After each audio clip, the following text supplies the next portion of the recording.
Hi, I'm Christy Knighton, and this presentation is a data overview for Oak Hill Middle School in Milledgeville, Georgia. It is intended for the school improvement team, and its purpose is to review the demographic data at Oak Hill Middle School for the past 4 school years.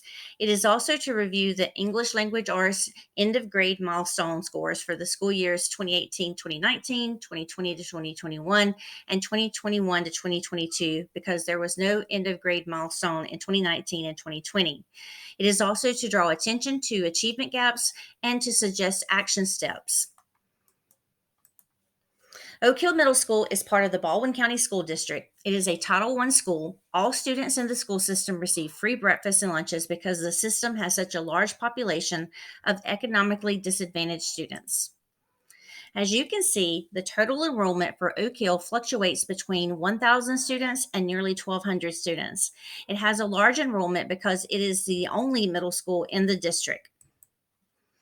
When we look at the demographics of Oak Hill, we can see that the greatest population of students are Black, while the next largest is white. Students who identify as multiracial and students who are Asian or Hispanic also make up a small portion of the student population.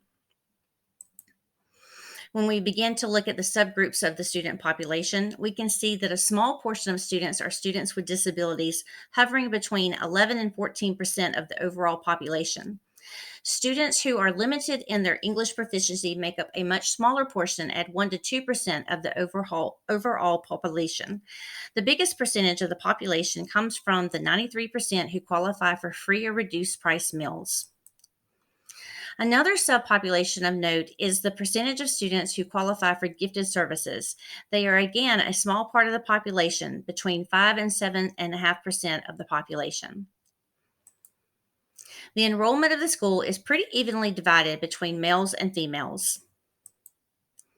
The demographics of the teacher population is what I would think is normal, where over half of the teachers are female.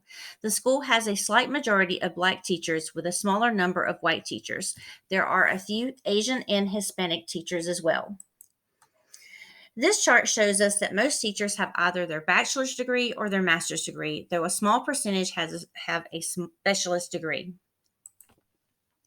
At Oak Hill, the majority of teachers have fewer than 20 years of teaching experience, with about almost a third having fewer than 10 years of teaching experience. While this graph shows that the highest rate of absences are for 5 or fewer days absence, there are a lot of students who miss 6 or more absences each year. In the 2021-2022 school year, nearly 37% of students were absent between 6 and 15 days, and nearly 27% of students were absent more than 15 days. When we break the attendance data down even more, we see that the majority of the absences for the past 2 school years, 2020 and 2021 and 2021 to 2022, have been made by the Hispanic, multiracial, and white students. Almost all subgroups saw an increase of absences of 15 or more days after the beginning of the pandemic. When we look at other subgroups, we can see that the largest group of students who have been absent the past 2 school years has been the students with disabilities. Another large portion of students who are absent 15 or more days over the past 2 school years has been male students. As we can see from the charts here, Oak Hill Middle School students are performing below the state averages in the 4 categories of learners on the English Language Arts milestone. The largest group of students are performing in the beginning learners category, and this has been true every testing year since 2019. Compared to the state, in 2022, nearly 47% of the students at Oak Hill were beginning learners, whereas only 30% of the students across the state were beginning learners. When you combine the beginning and developing learner categories together, you can see that there is a huge gap between what the students at Oak Hill are performing and the students across the state. Since 2019, the students at Oak Hill Middle have performed at the beginning and developing categories, consistently scoring between 76 and 79%, whereas the state has hovered between 56 and 61.5% in those categories. For the proficient and distinguished learners categories, the state is again outperforming Oak Hill. Between 21 and 24% are proficient or distinguished at Oak Hill on the RELA milestone. The state, however, scored between 39 and 44% at those two levels. These charts compare how males and females scored on the RELA milestone. As you can see, the males consistently perform worse on the milestone in each of the four categories of learners. For instance, in 2022, only 15% of males were proficient learners, whereas 23% of females were. These two charts also make it clear that the female students are outperforming the male students on the milestone, especially when it comes to being proficient and distinguished learners. In 2022, 26% of females were distinguished and proficient versus only 16% of the males. In other subgroups of students, in the only year that Asian students were tested, nearly 64% of them were proficient and distinguished learners. While the white students are outperforming the black students and students identifying as two or more races, in 2019, it was the Hispanic students who outperformed the other students. In the latest year, however, the white students outperformed the other students. For our students with disabilities, between 2 and 5% have scored as proficient and distinguished learners. Students who are homeless and or economically disadvantaged scored better at 21 and 20% respectively on the 2022 milestone.